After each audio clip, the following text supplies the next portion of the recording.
I think we have our panelists ready to go, and the attendee room is filling up quickly. So I wanted to once again thank everyone for joining us. We have a number of returning attendees who are regulars with the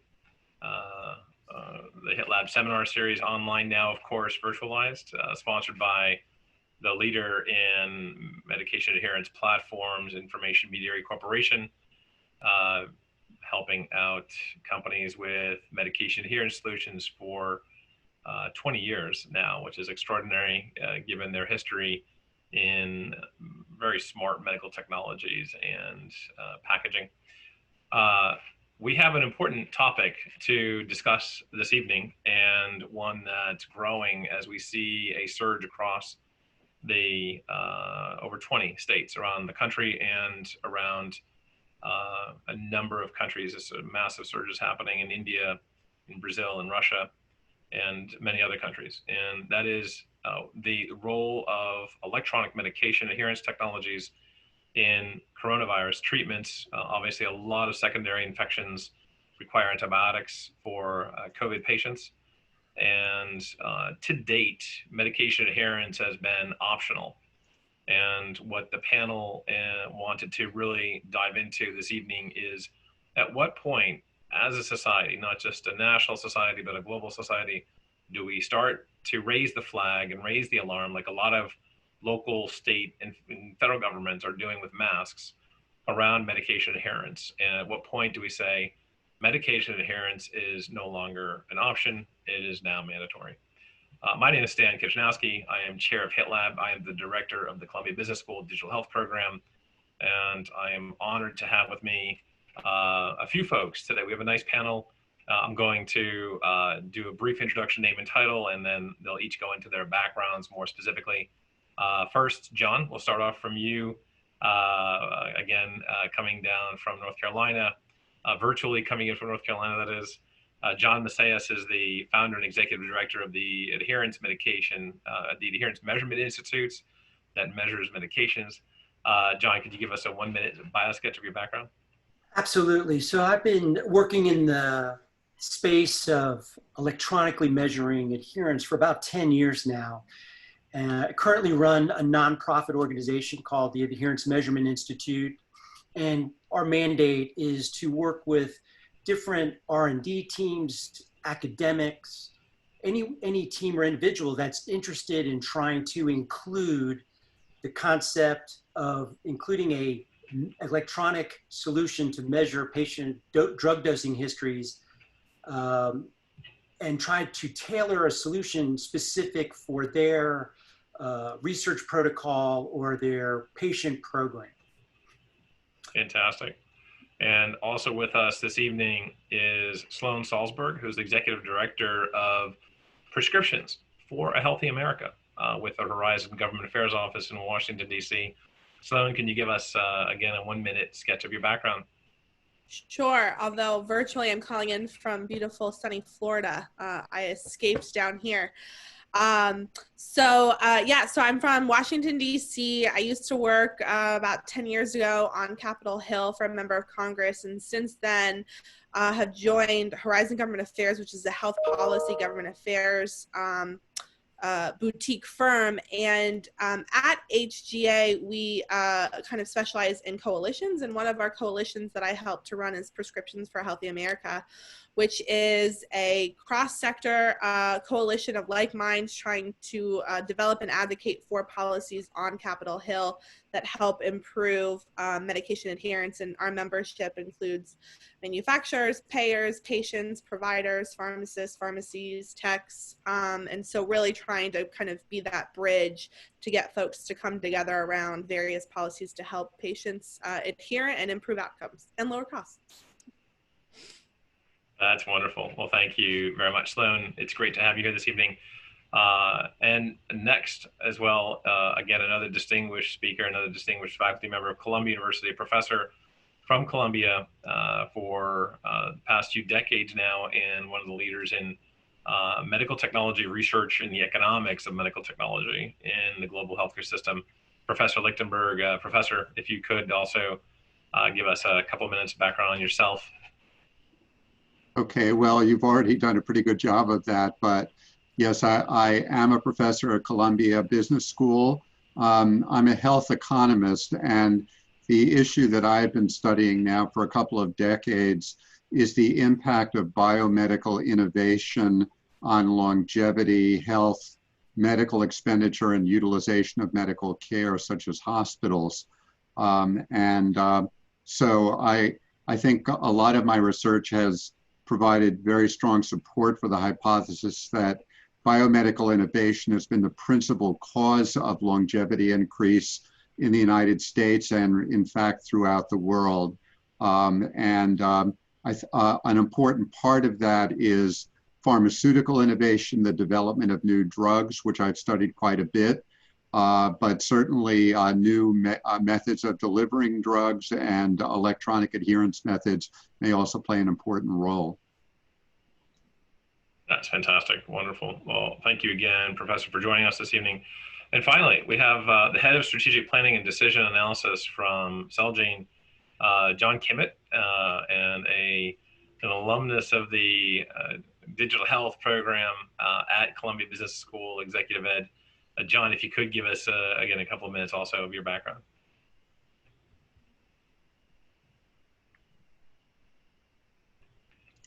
And John, you're muted.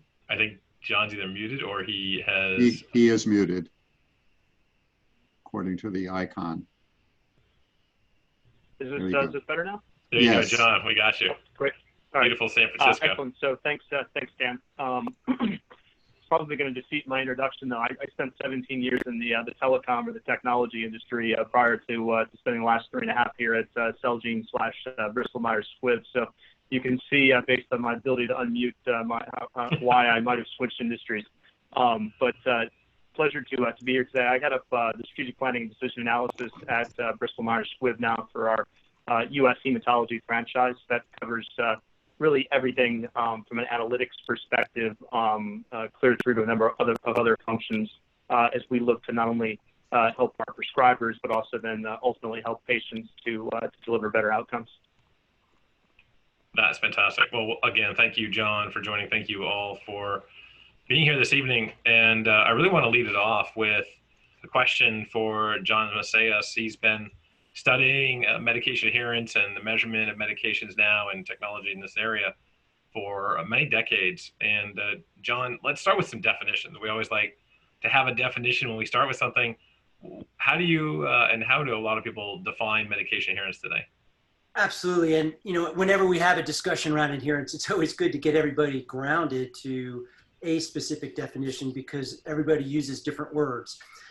So what I traditionally use is the terminology that has been endorsed by the International Society of Patient Adherence and from their recently published EMERGE guidelines. And how they define adherence is it's the process by which patients take their medications as prescribed, and they break it up into 3 different elements: initiation, implementation, which is, do patients take their doses late? Do they skip doses? Do they take extra or reduced doses? Or do they take drug holidays in between? And the third one is persistence. And the reason why they broke it up into these 3 different areas is because you measure these 3 different phases of adherence differently. Okay, that's fantastic. And Sloane, tell us a little bit about some of the policies. You're in Florida now. You're usually in DC. What are some of the North Carolina over the weekend? There you go. Just getaways from my getaways. Yeah. Now that we can work virtually, I'm trying to take full advantage of that. Sure. So medication adherence policies are relatively newish on Capitol Hill. So in 2012, the Congressional Budget Office, which is one of the big kind of scorers on Capitol Hill on, determines which bill costs what amount of money, made a determination that they kind of recognized basically the inherent value of medication adherence in saving money overall. And so they made an assumption, again, this was in 2012, that a 1% increase in prescriptions filled in Medicare Part D, which is the prescription drug benefit, correlated with a 0.2% decrease in costs on the Medicare A and B side, which again is the hospital and physician side of the benefit. And so utilizing kind of that assumption, policies, you can develop policies that have savings overall, which is always the goal, especially right now with the amount of money that Congress is spending.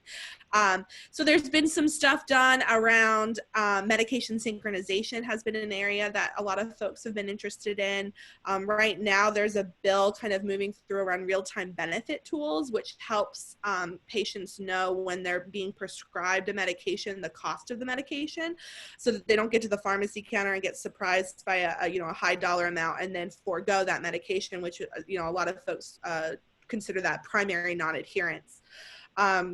There's electronic prior authorization. So again, helping the patients get their prescriptions when they're prescribed as fast as they can.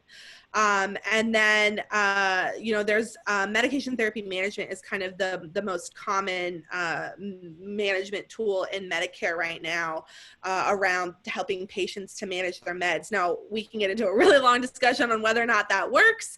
And I know there's a lot of other, more innovative things out there. And I think Congress and the administration are looking at trying to figure out how to utilize kind of these electronic tools to help patients better manage their meds. And so that's one of the programs that I think we can kind of tinker around with in the policy side to help there.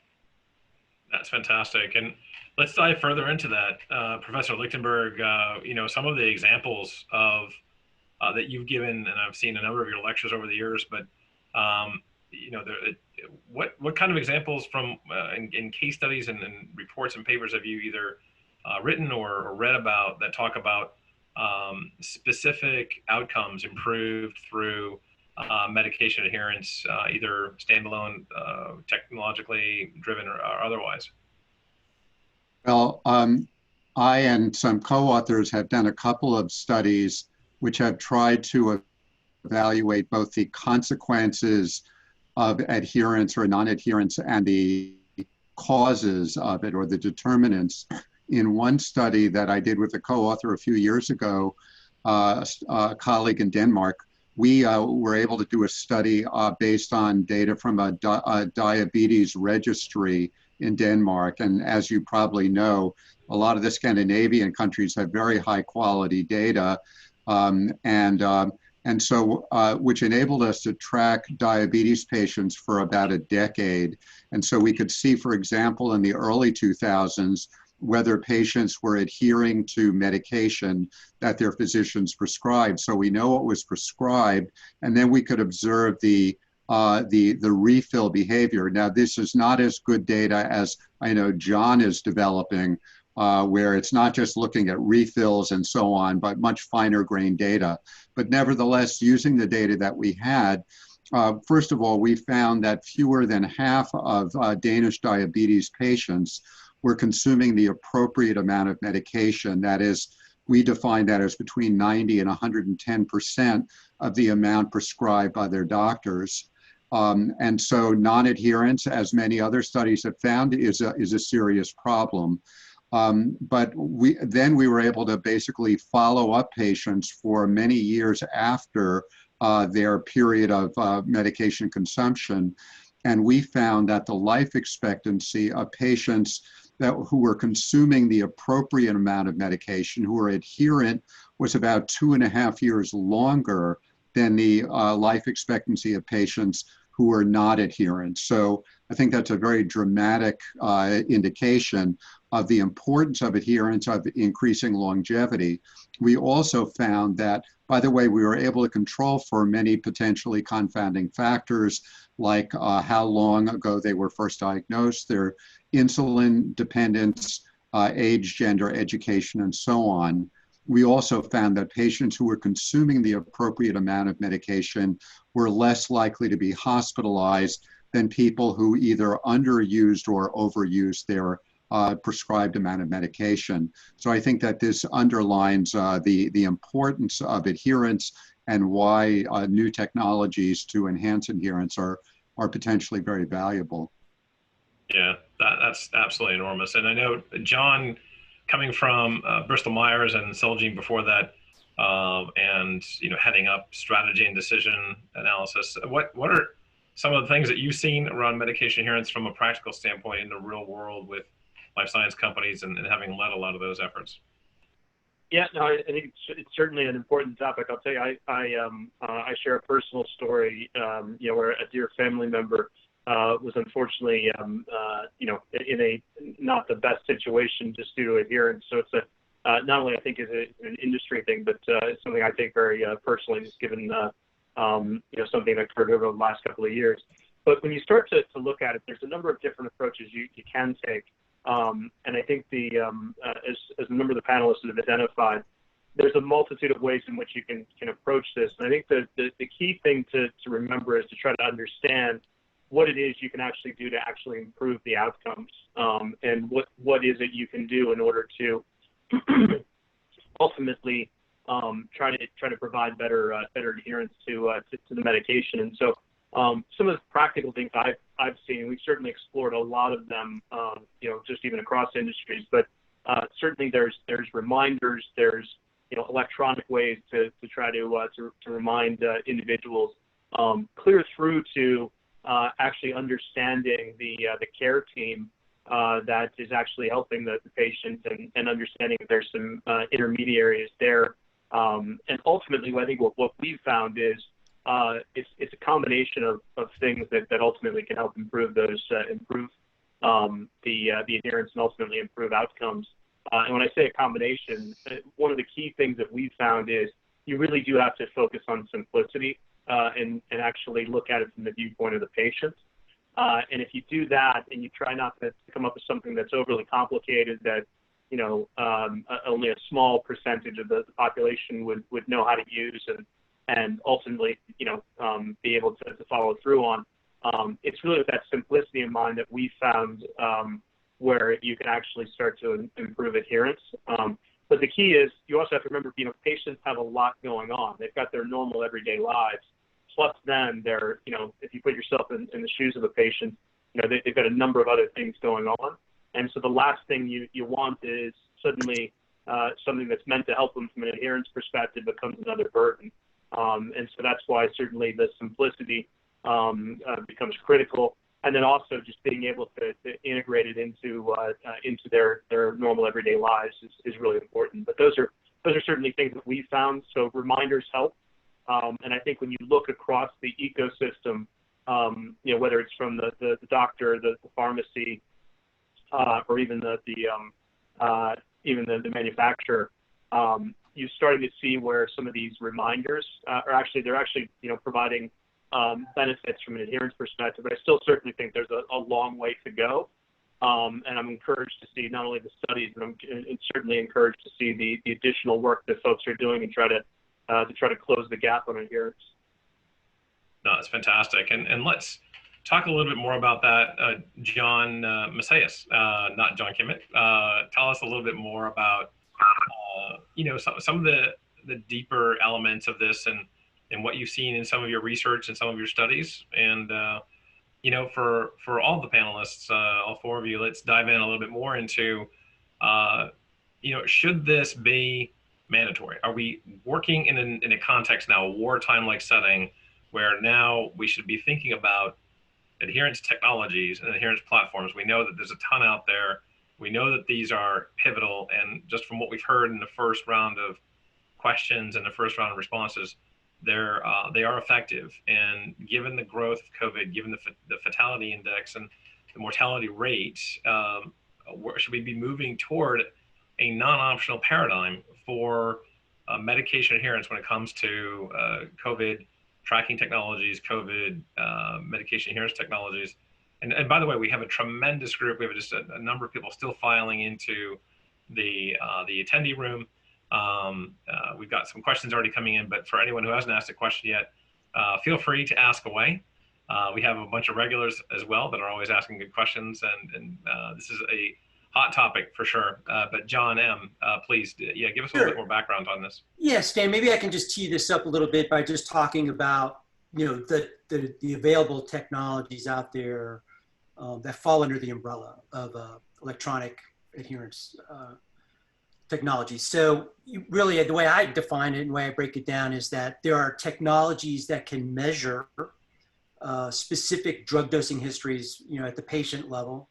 And then you have the technologies that can provide, and activate an engagement tool or an engagement platform for, passing along education and encouragement. And probably the most scalable and the one that has really been the most newsworthy is the advancement of telehealth as a real engagement platform. But certainly, there are numerous smartphone apps that do that as well. My expertise is on the first one and on measurement, and we've just put a couple slides up there that just describe the number of different techniques to do it. But in the world of measurement, you can measure a drug dosing event through some type of measurement that comes with the medication package. There's techniques to measure ingestion into the GI tract. There's techniques to use facial recognition software to measure the actual ingestion. So there's a lot of different techniques, and right now I cover about 25 different companies that do this, and you're starting to see the kind of integration of both of those technologies. And an example of that is a lot of times, especially in the world of like remote or virtual clinical trials, where you will see measurement of the drug dosing histories, and that actually then gets transferred to the folks who are providing the telehealth service, and then they can use that specific data to provide very detailed interventions. So there's a little bit of integration of both of those. And if I could just add on to that, actually, last thought that John just said, one of the interesting things that electronic medication adherence tools can do is almost straight out and triage patients. And so you can identify who needs the, higher touch medication management, whether or not it's a one-on-one with a nurse to really explain how to use that medication, why it's so important to take it, why those side effects will get worse if you don't take that, versus who just needs the reminders because they're forgetful. And so having that data and being able to really kind of triage that, I think, is a really good tool or possibility that these tools could unleash if we get more out into the population. Yeah, that's fantastic. And Sloane, while you're still talking, we have a question that came in from one of the audience members about the impact. We know that COVID disproportionately has impacted people of color, and given what everything that everyone at the HIT lab has been going through in terms of re-examining how we perceive and how we begin to move toward more racial equity, more racial justice around not only the lab, but also President Bollinger from Columbia University put out a statement about and declared Juneteenth a holiday at Columbia. Yeah, I think there's a massive effort across society around this. How can we make a compelling case? You work in DC, you work in policy, and how can we make a compelling case around making it easier, making it more economical for people of color to be able to access these medication technologies and these adherence technologies? It's a great question. I don't know if I have the answer. I have a couple of ideas. Again, having that technology, being able to kind of, put it out into the population, I think is a really kind of first step. And there are some steps that folks have been trying to make from a policy perspective. And one of those is creating a safe harbor from the anti-kickback statute. And this is going to get into legal stuff. And I have a degree in zoology. And so I used to do research on alligators. I'll go down that hole real deep. But basically, it's trying to, one of the big questions with this adherence technology is who pays for it.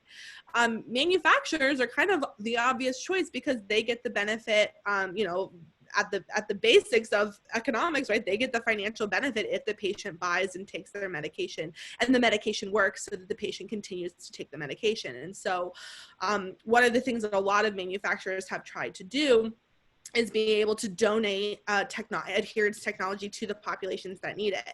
But in order to do that with federal health programs, without running afoul of this anti-kickback statute, you need a safe harbor. And so one of the things that we've been working on is trying to establish that safe harbor, but to put in guardrails, and so that you don't have, companies running amok and they're not pushing pills onto patients that don't need them. And so making sure that you're not influencing the prescriber, and so the prescriber can still prescribe that medication, that you're not, you're not basing any adherence, like giving away adherence technology based on volume of sales is kind of a big trigger issue. So that's one of the kind of big policies that I think could potentially help out.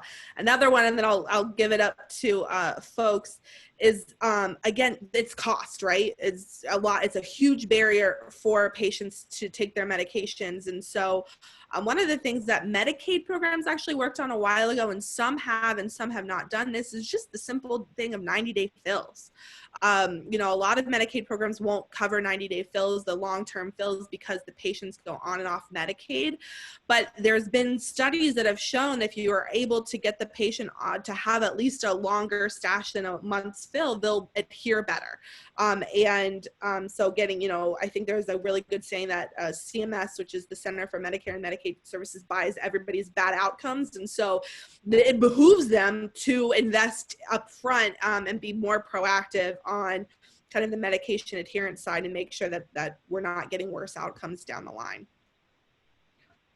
Sloane, I think you kind of suggested that having pharmaceutical companies influence prescribers was kind of verboten, but don't pharmaceutical companies spend billions of dollars on detailing and trying to influence prescribers in that way?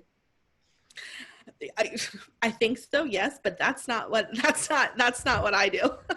Okay. I want to protect that and make sure that doesn't happen. Fantastic. Well, we're on that subject. Professor Lichtenberg, let's talk a little bit about that. Again, you've taught and researched about biomedical innovations and the economics of biomedical innovations for north of 30 years now, and certainly about how they impact medication adherence. And maybe you could talk a little bit more about that, and then maybe touch upon some of these some of the elements that we've already touched upon around how some of that is threaded into some of the racial equity that we're all trying to really move more quickly toward and accelerate given the times we're in. Okay, well, I mean, clearly the primary focus of this session is about electronic tools to enhance medication adherence. But I also think an important factor driving adherence is simply the quality of the medication. That is, patients are more likely to adhere to a drug that is effective for them, that is working for them. In a recent study that's slowly winding its way through the peer review process, and I think will be published very soon, we have analyzed health insurance claims data where we essentially study the relationship between what we call the vintage of a drug. Like, are you taking a drug that was approved 30 years ago, 10 years ago, or last year? What we show is that patients tend to be more adherent to newer drugs. And we think that that's probably because newer drugs tend to be of higher quality, more effective than older drugs. By the way, in that analysis, we're able to control for what is called healthy adherer bias. That is, it is known that some patients are simply more likely to adhere to drugs than others, and maybe those patients are also likely to use newer drugs. However, we can control for that. So what we show is that on average, that if a drug was approved this year rather than 10 years ago, the adherence rate goes up by about 2.5 percentage points. So patients are more likely to adhere to newer drugs even controlling for the co-payment and for marketing effort and so on. And so I think that's important. Right, on the question of racial inequities and so forth, certainly a very important issue. And it is true that, for example, premature mortality is much higher among African Americans than it is among white Americans. The good news is that that gap has narrowed somewhat in the last 20 years. And I think that that's partially because of biomedical innovation, that thanks to Medicaid and other programs, access to new drugs and other medical technologies has been made available to African Americans to a greater extent. That's fantastic. That's really good news to hear, and I think that's that's a positive step forward. And John Kimmet, let's talk a little bit about some of the perspectives of life science companies. We've seen life science companies step up in a way that I think few born in the last 50 years. Some folks that are maybe from the 1950s and saw the polio vaccine come out and become very rapidly diffused throughout society, saw life science companies step up then, and certainly the smallpox eradication movement in the 1960s and 70s was a massive life science effort, international life science companies working together. Do you see medication adherence being picked up by life science companies? It's going to be their pills, it'll be their vaccines that will be at the forefront in trying to reach billions of people.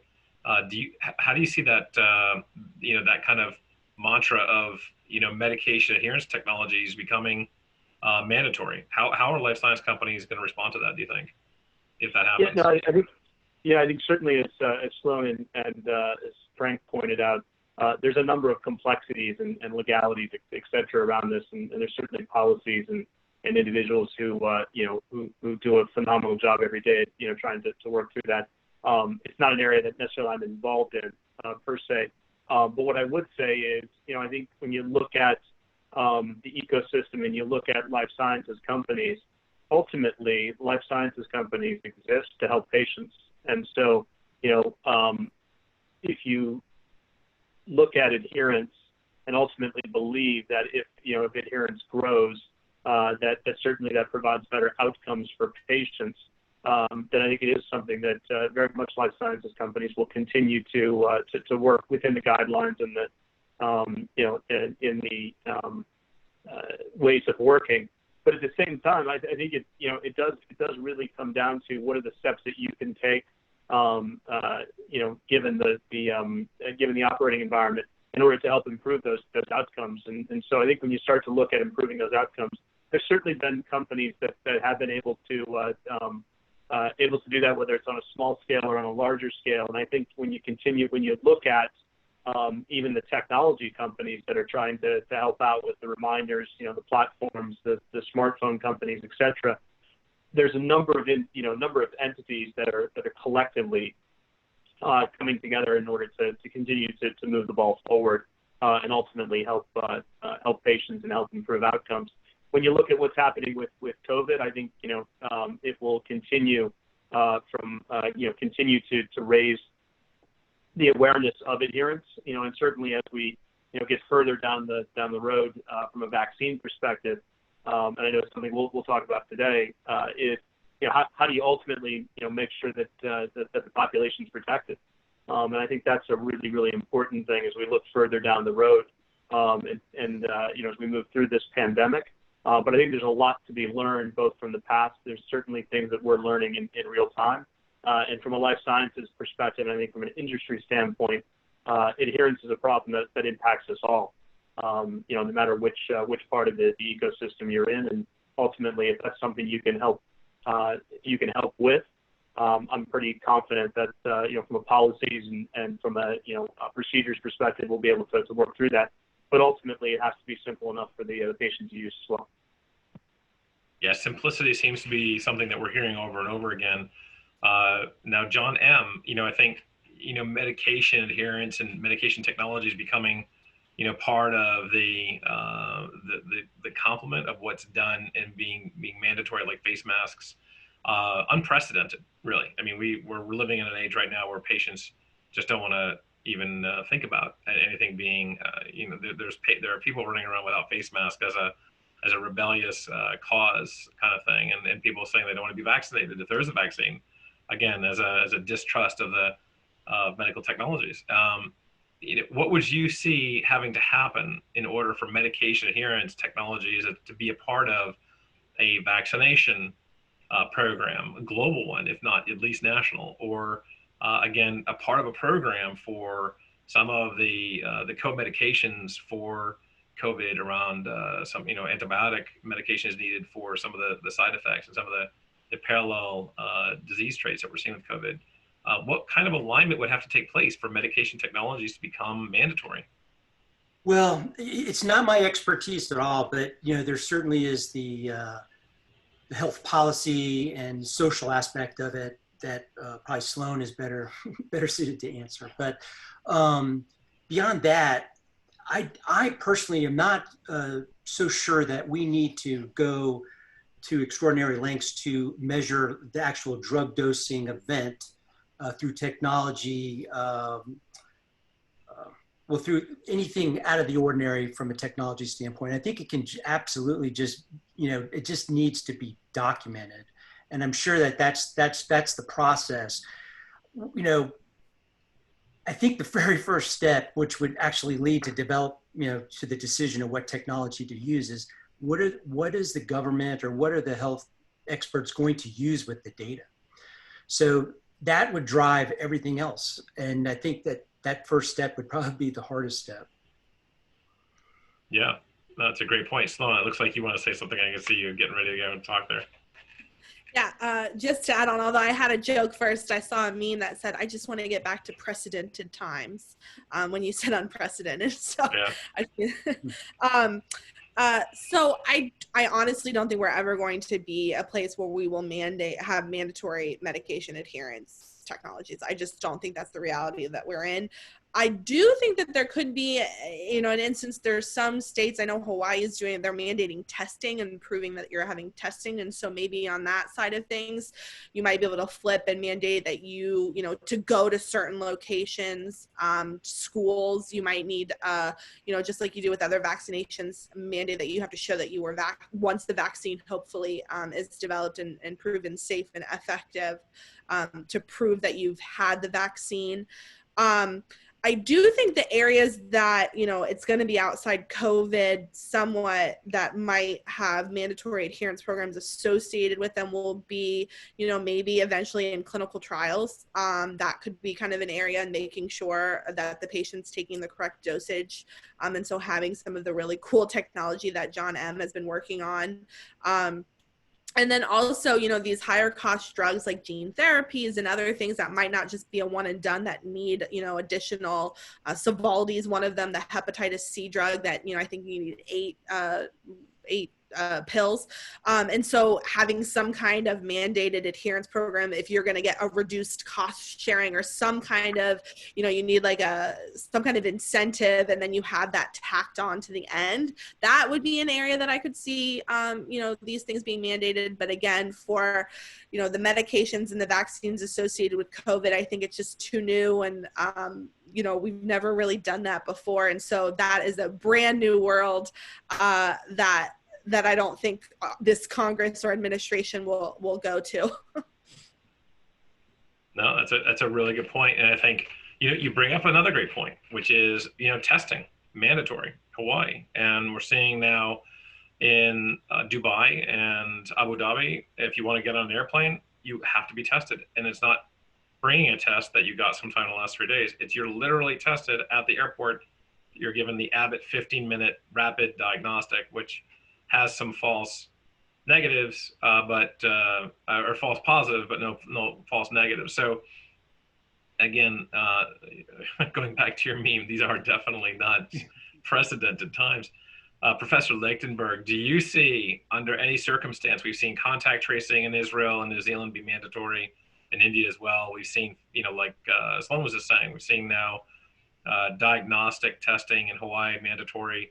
We're seeing 14-day mandatory quarantines if you come into New York State from Florida.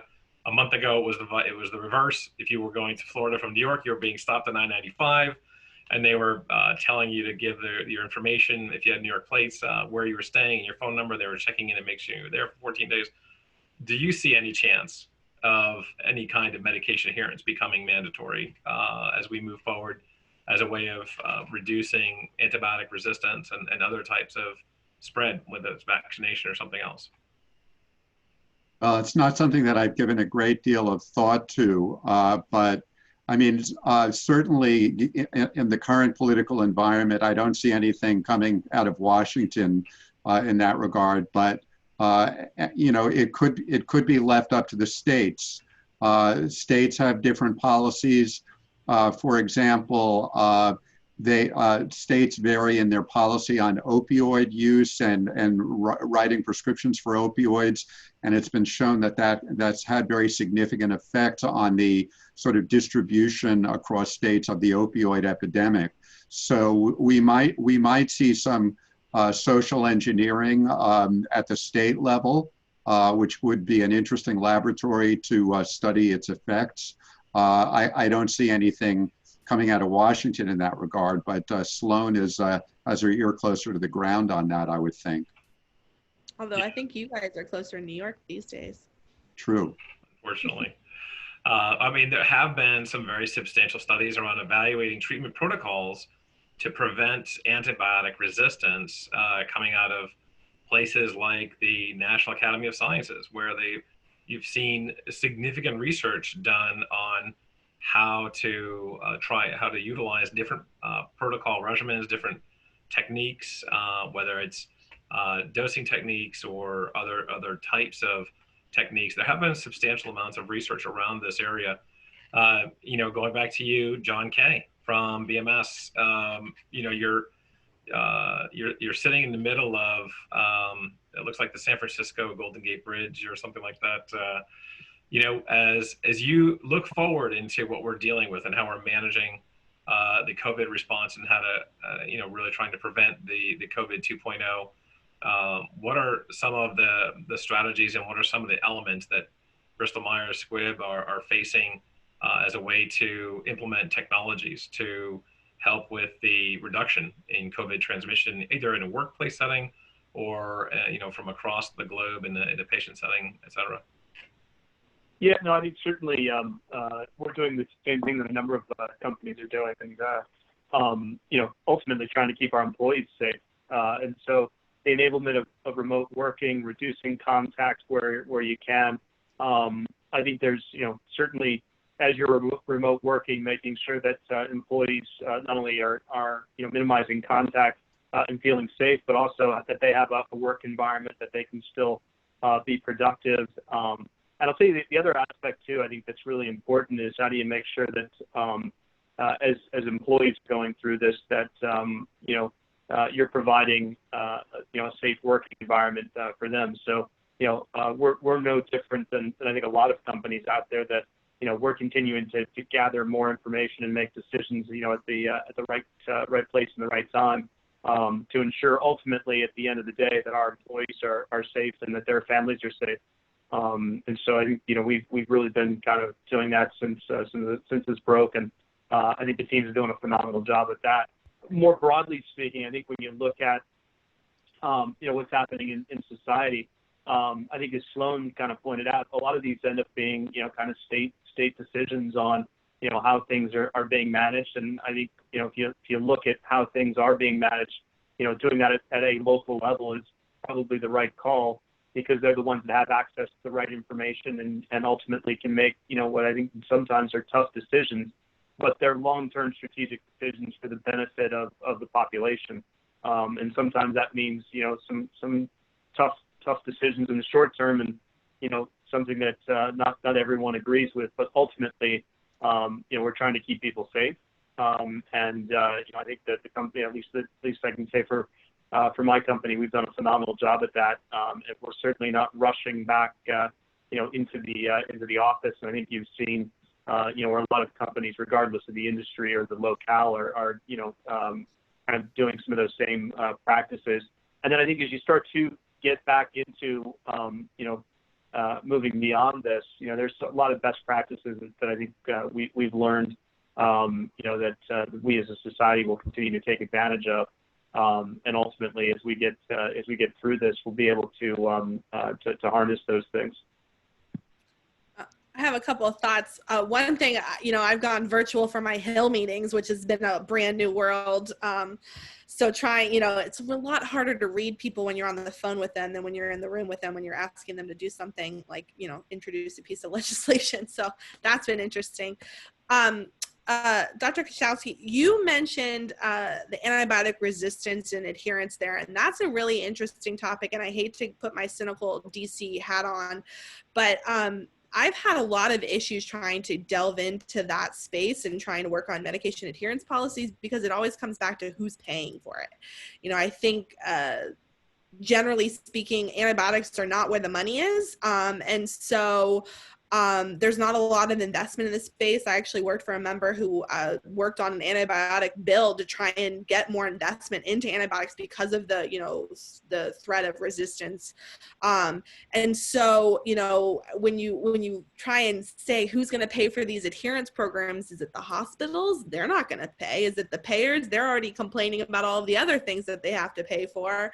The patients aren't going to pay because they could just take it, but they don't. And so then you go back to the pharmaceutical companies. But again, the money is not in antibiotics. So, is it the government or is it the states, or is it because it's a public health fear? Maybe it should be. But that's, where an interesting debate kind of comes into, again, for around these adherence programs, that you're always going to end up at is who's paying for it.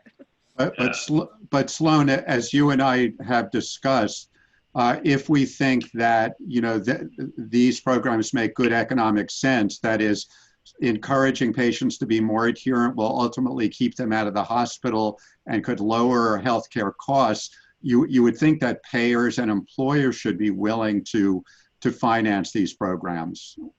It really comes down to the government. I think what we've seen, Sloane, in the past is that when you look at the eradication of smallpox and you look at the diffusion of the polio vaccine, ultimately it was the governments that paid for this.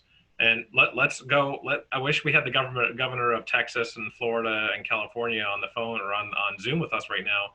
I pretty much guarantee that they would tell you that if they could guarantee that the virus would be put to bed and they could reopen their governments, because they opened a little bit too soon and now their hospitals are flooded. They're getting 5,000 cases a day now, a lot like what we saw in New York a month and a half ago, mid-April. They would say, how much do you want us to pay?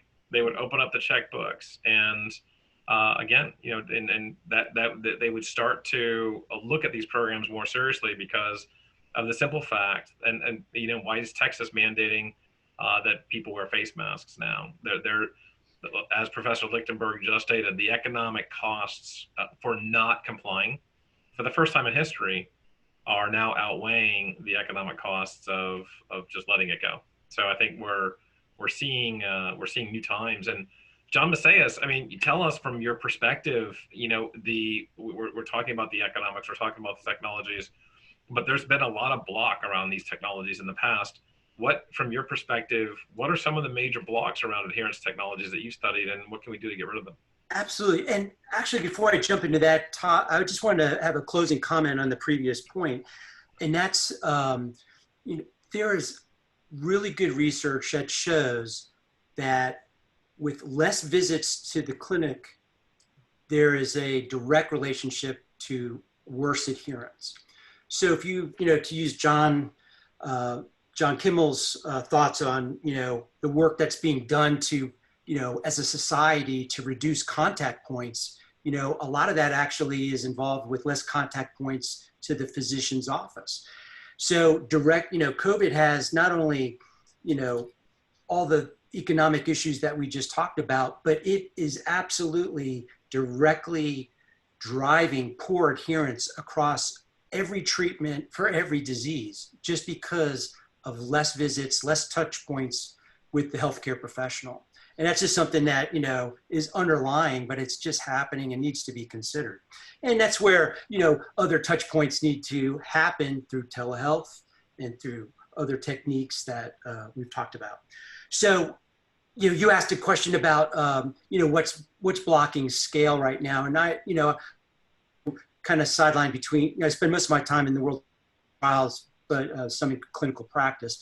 So on the clinical trial side, it's the thing that's just holding up is the FDA just has to get to the point where they just discount the use drug count, which is a really poor measure of adherence. But once they discount that, it'll drive policy and regulations so that pharma R&D teams will naturally adopt more precise measurements.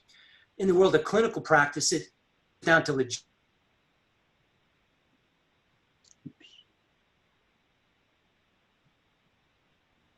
Hey, John, you froze up a little bit there. a lot of that data I think someone in John's household is downloading in the right world now. of pharma. No, that's great. So 8 to 10 different IT solutions. So Before John? you go on, I was going to make a joke that Dr. Lichtenberg should do a study about the chronic conditions after COVID's over, just to see, did we have a huge uptick or not? Well, I think I've already seen some articles about that sort of regular medical care has really declined. And, if you have cancer or hypertension and so forth, the side effects of COVID because of non-treatment are very serious. Mm-hmm. Yeah, I think that's going to be an incredible story after this is over, is the mortality rates for the populations that you study, Professor Lichtenberg, over this. It's going to be incredible. Yes, unfortunately. Mm-hmm. So Sloane, let's pass that same question to you in terms of barriers for a lot of these medication technologies. Sorry if that froze. No worries, John. Welcome back. You're still frozen. You might want to turn your camera off and turn it back on again or something. But yeah, Sloane, tell us a little bit about some of the blockages you've seen as well in terms of medication technologies and adherence technologies. Yeah, sure. So a couple of the just policy barriers, or even, I don't think there's technology barriers, it's always the policy barriers. One is the communication between the systems. And so, you've got the technology that's collecting the adherence data. How is that communicating back not only to the patient, but to the provider? And is it in a useful format? Because, you hear a lot about providers kind of getting information overload. But what's useful and how should it be presented to them is a kind of big area. At Prescriptions for Healthy America, we've been working on just trying to get the data and within Medicare, within the pharmacy side of the benefit, to talk to the hospital and physician side of the benefit to really show, when you're filling medications and you're adherent to your medications, you're having, you're saving on the hospital side, your disease isn't progressing as much. And so there are some IT system barriers there about just using different language. You're using SNOMED codes, ICD-10 codes. And so what language are the different systems using, and how can they talk to each other? And then I go back to my favorite, the payment. Who's going to pay for it? That's always, the barrier anytime that you do any type of policy, is who's paying for it. And I know Dr. Lichtenberg is going to say you get savings overall. And so making sure that we've got the robust data to prove that, if we're going to invest in this technology, one of the examples that we worked on is just the simple medication synchronization and synchronizing all your fills to 1 day a month. There was a study done that we helped with at Harvard 2 years ago that showed patients that were on a medication synchronization program had a 9% reduction in hospitalizations, which is real money. We translated that to be about $42 billion a year, which in DC, that even gets people blinking. So having that good data to say, CMS should invest in medication synchronization programs because you're going to end up saving. But as you know, the standard psychology, scenario where you give the kid 1 marshmallow now or 2 if he waits, the long, when you're looking at longevity data, at outcomes data, oftentimes it happens outside of the kind of 10-year budgetary window that the CBO looks at. And so a lot of times you have a lot of difficulty convincing people that you will in fact get savings down the line. What was that randomized, the Harvard study? I mean, some people randomly got their medicine synchronized and others did not, or? No, I don't. Actually, Dr. Lindman, I will send it to you, and you can answer that question because, Okay. again, I don't know the answer to that one. Okay. That's fantastic. So we have only a few minutes left here, and I'd love to get some just final comments from each one of the panelists. Again, you have all made some extraordinary points this evening, and John, we'll start with you. John Kimmet, just as a kind of a 1-minute summary of what the future of medication adherence technologies look like from your perspective. Yeah, certainly. So at first, I'd just like to thank the panelists for taking the time. I think it was an excellent discussion about how we can move adherence forward, while recognizing that there's probably no perfect solution. But ultimately, it's the continued progress in this space that will help benefit patients. I would say what I think is most important, and I reiterated this a little bit up front, is to really make sure we're addressing the real problems that exist, and ones that we think the technology can help solve, but that are simple enough for patients to use. And so ultimately, we go looking for problems to solve, not necessarily just taking technologies. And I think that's ultimately what's going to help, and certainly what we've seen that will help address some of the issues that can actually be solved out there. But ultimately, from my perspective, anything that can help patients is something that not only we should be looking at, but actually continuing to do the studies on, and ultimately trying to make sure that we work with the correct policymakers and the correct stakeholders as part of the overall ecosystem to ultimately improve outcomes. Fantastic. John Musaus, welcome back. It's good to see you again. Sorry about that. No worries, no worries. I think we all live with people at one point. Exactly. Yeah, we're just wrapping up a 1-minute kind of summary statement on what you see as the future of medication adherence technologies, particularly in light of the COVID pandemic. Well, I mean, clearly, we've talked about that things have changed, and one of them is that we are doing a lot more monitoring of patients in their home, and those technologies are just almost all the barriers that were there, from a government standpoint, from a company standpoint, from a patient standpoint, they've all melted away. And I don't think I think that they're here to stay. So we're going to see much more of those happen. In the world of clinical trials, we're going to see a lot more of the work that was traditionally done in the office will be moved to the home, because we can use those touch points to make sure that patients are taking their medicine correctly. And we're also going to see that, at the primary care level as well. CMS has introduced a number of different ways for accountable care organizations to get reimbursed for monitoring in the home. And so I think as a result of the pandemic, it's just sped up adoption of these types of technologies. Absolutely. And again, Professor Lichtenberg, last word, 1-minute summary.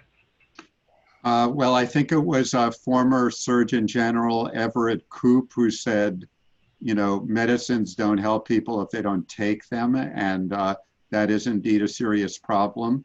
I think sometimes even relatively simple innovations, for example, mail order, being able to get a 90-day supply in the mail rather than having to go to the pharmacy once a month, that could turn out to be quite important. And I think the data indicate that increases compliance and adherence. And so other medical innovations can certainly play an important role as well. So hopefully we will see an increase in adherence, which will improve population health. Fantastic. And Sloane, take us home. Our last. Dr. Lichtenberg stole my quote. That's not fair. So, just in closing, we, because I'm in DC, I love kind of big numbers. And so we use the numbers. So medication adherence or non-adherence is a $300 billion problem, which puts it on par with smoking. And so it's a real problem. I think adherence technologies are definitely the future. I think they're going to be adopted faster. And so it's just getting that data, making sure that it's useful, and getting it to the hands of the people that can really use it in order to improve outcomes and reduce health costs is, I think, the number one goal with, you know, COVID and all of the other comorbidities and conditions that will, you know, get worse after this thing ends. No, it's fantastic. And thank you, panelists. You've all been wonderful. This has been a terrific discussion. As someone who's been in the field for over 30 years now, I can't tell you how great it was to hear just the different perspectives you each brought to the topic tonight. And thank you again, Information Mediary Corporation, for your terrific sponsorship for this program, not just tonight, but throughout the year. And everyone listening back home, and please stay safe and have a terrific weekend. We'll talk to you soon. Take care. Thank you, Stan. Bye.